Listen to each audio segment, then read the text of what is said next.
I had wanted to do comics my whole life and kind of dabbled in it while I was working as a commercial illustrator, and I was never happy with any of the work that I did, and none of it wound up ever being published in just various companies that were kind of upstarting or whatever.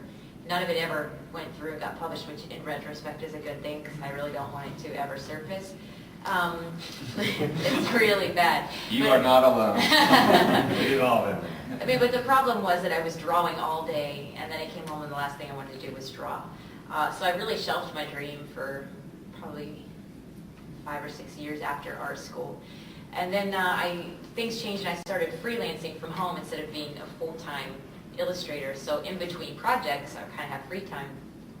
And just kind of felt like, maybe I'll give comics a shot again.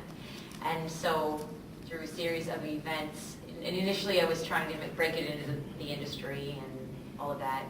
I got a little bit of work from DC, but nothing that would ever pay for more than like 2 months of my car payment. And so just kind of figured, I could be trying to tell someone else's story, but I'm a storyteller. So what's the story I want to tell? So that's how this came out. Like everybody else, I was always interested in comics my whole life, pretty much.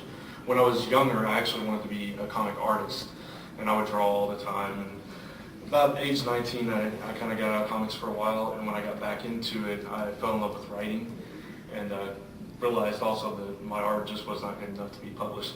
So I kind of shifted my focus and went the whole submission route, went to various companies and stuff, got the number of rejection letters we all got. And Marvel actually reopened Epic, which was a creator-owned division, and I started coming up with an idea for that, and that's how One of These was born. And I just kind of fell in love with creating my own stuff, and I started seeking out more indie stuff and reading more of that. And from then on, I've just been pretty much working on my own stuff, and the lettering thing I just kind of fell into, and that's kind of what pays the bills while I try to make my stuff and get it out there. Well, unlike everybody else, I didn't discover comics until much later in life. I guess I knew what they were, of course. It's not like I was ignorant to their existence, but I was maybe 22 or 23 before the world had really been opened up to me. And at that point, I'd always kind of been an illustrator on the side, working as a graphic designer full-time. And I had been looking at going into filmmaking, and when I discovered comics, I realized that this kind of is filmmaking just on paper. It doesn't have sound, it's visual storytelling. And I saw this as maybe a gateway to getting into filmmaking. And since then, it's been 5 years, and I don't really have as much interest in film as I did then. I'm not looking to use comics as a stepping stone so much anymore. I'll stay here for a while. I guess that's it. So how many people in the audience are comic creators or want to be comic creators in some facet of the industry? Just a show of hands. Pretty wide berth across the audience. As I thanks to Mid-Ohio Con, I had the ability to handpick creators whose work I love. Looking down the panel as people that I respect as comic creators, looking out to these individuals, open this up to anybody, what advice would you give to people who are in the audience who are thinking about creating that comic? Not necessarily how to succeed, we'll get to that question in a minute, but how to go, what do they need to think about that maybe they're not thinking about? Money. That was my first thing too. Let's get the discouraging, uninspiring stuff out of the way first. Get as much money together as you possibly can, because just to buy a table, you're looking $200. That's just for the table. You haven't paid for the art, the inking, the coloring. Get as much cash together as you can. That's the discouraging part. It depends on where you're going and what you want to do and what skills you have. You may be just a writer, you may be just an artist, but the other thing that a lot of people don't see in front of them is some of the tools that are available to you on the internet. For instance, we're in the middle of doing another comic series that relates to the uniques. We're getting a whole lot of amazingly talented artists on this. You know where they come from? They come from DeviantArt. DeviantArt is I see some nods in the crowd here. It's an amazing set of talented people that aren't just in your own local area, because your own local area is hard to sometimes find other talented people. You know, Columbus might have 5 or 6 guys, and you go through those guys, and those guys may or may not work. But when you're going through the country, the world, there's a lot to pick from. And there's also a lot of people who are hungry to do something with you. The key is for you, especially if you're a writer, is to make sure you have solid stuff. If you've got lackluster things that you haven't really worked on very hard, that you're kind of trying to make work, you know what? Shut up and don't talk until you are confident that that is a good product. Because you don't want that artist to waste their time on something that you're only okay with. We've done things like that. You know what? That's why we do our own book, because I didn't want to work with any other writers who were like, yeah, I'm totally into this. And then we get done with the project and they were like, well, you know, I felt really strong about it when I started, but now I don't care so much. So, you know, whatever.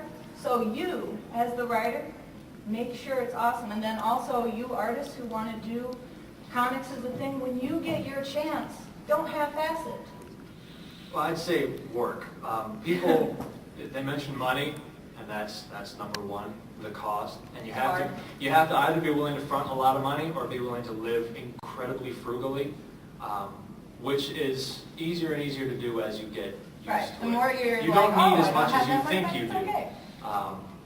The second thing, the number 2, is work. You have to work, you have to work, you have to work. There is a vast difference between being into comics as a hobby and being into comics as a profession.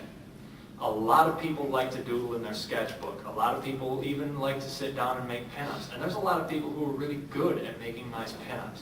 But there are not a lot of people that have the gift, the work ethic, or the determination to be storytellers. It's a very different skill set, and it requires an incredible amount of effort. And if you haven't yet started, if you want to do comics, but you haven't yet done any pages that you've drawn, or even more than a handful of Or pages even that as you've a drawn, writer, if you haven't written a script, start. it's time to Do start. the work. You know, do the work now before you're trying to sell yourself. Do the work now before you're relying on it. Do the work now before you need the money. When you've got the time to mess around, to make the mistakes that everybody's going to make, so that when you go out to try and be a professional, you look professional and you feel confident in your professionalism. But you have to learn, you have to teach yourself right now to be able to put in the grueling grind of daily work as an artist or a writer. I can kind of jump on the bandwagon there. I've been around longer than most of these people here and been to a lot of conventions and seen a lot of wannabe artists who have a couple sketches and this plot for a graphic novel. And there's probably some of them out here, and I'm along there with you. So I always say the first thing to do, okay, there are a lot of publications out there that are looking for material. Do a 4-page story, do an 8-page story. Just put it together. Put it together, prove to people that you can do that, and you're gonna practice on somebody else's dime. Then that's probably the best advice I could give you. I think something you mentioned that you need to be confident in your work. I think one of the problems with so many first-time creators coming out is they don't know how to be confident about it. They don't know when it's done. So I think it's very important to have connections with people who do know what they're doing. And even if they're not good friends, you know, there's so many people at this convention you can walk up to, show them your stuff, and they'll give you an honest critique of it. Get people to give you feedback. And when you feel like you're finally getting the right amount of feedback and that people are telling you this is good to be published, then go for it. But if you have that self-confidence that you feel, so of course go with it. Also, I agree with you need to work hard, of course. But I think it's really important to be resourceful and not just throw money at conventions all the time. Find creative ways to sell your product or promote your product. You can find free advertising space online. Take advantage of it. Don't think you have to buy a big $1,000 ad on newsarama.com or something like that. Find conventions where you can partner up at a table with someone else. See if anyone will offer you a free table, or find the conventions that might be smaller and might not have as many people that come in and walk past, but their table price might be $25 as opposed to $300. So I guess to be cliche, think smarter, not harder, but work harder.